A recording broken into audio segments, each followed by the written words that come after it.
New today, President-elect Trump making his most explicit comments yet on his plans to deport millions of undocumented immigrants when he takes office.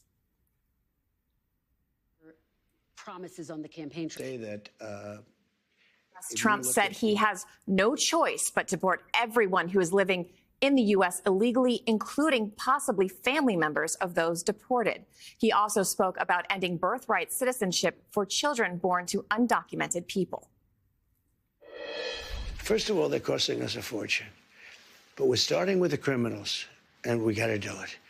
And then we're starting with others, and we're going to see how it goes. Who are the others?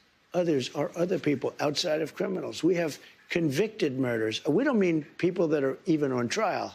We have people that have murdered numerous people are on our streets and in our farms, and we have to get them out of our country.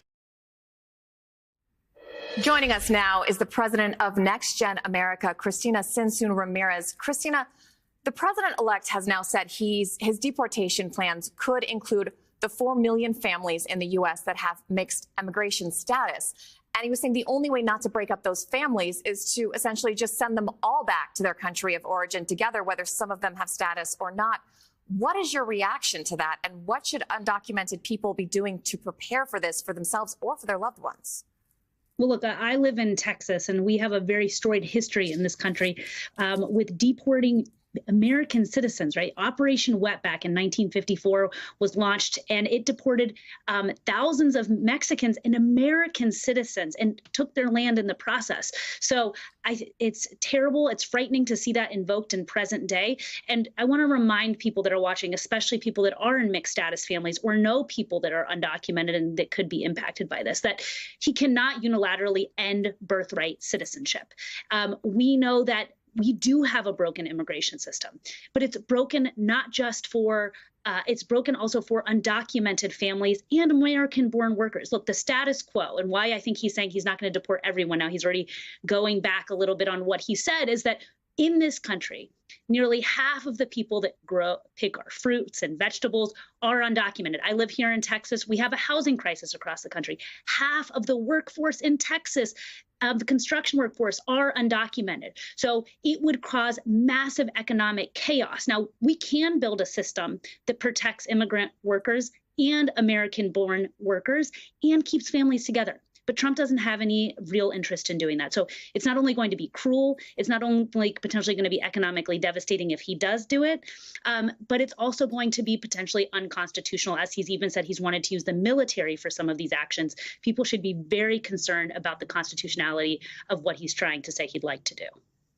Something that I thought was a bit unexpected is Trump also said he's going to work with Democrats to pass legislation that would ensure Dreamers, those are undocumented immigrants who entered the country as children, would be able to stay in the country. He blamed President Biden for not getting a law through that would have protected their citizenship or given them citizenship. Do you take Trump at his word here? Why does he seem to be moving his policy here? And will there be any will in the GOP-controlled Congress to actually do what he says he wants to do here? Yeah, we know that Trump likes to speak out of both sides of his mouth, right?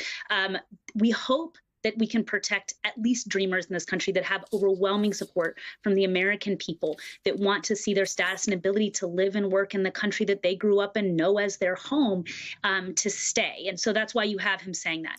I actually think what we're going to see is, yes, we're going to see families separated, families that are mixed status impacted. But what we're going to see more than anything is a performance, because a lot of the industries that depend on undocumented workers, Donald Trump and his donors don't actually want to address. Some of the biggest contributors to the Republican Party here in my home state of Texas are some of the largest employers of undocumented workers. They like the status quo of an exploitable workforce. So I don't think they're going to deport everyone. And if they do, it will be economic catastrophe for this country. All right, Cristina Cinsun Ramirez, thank you so much.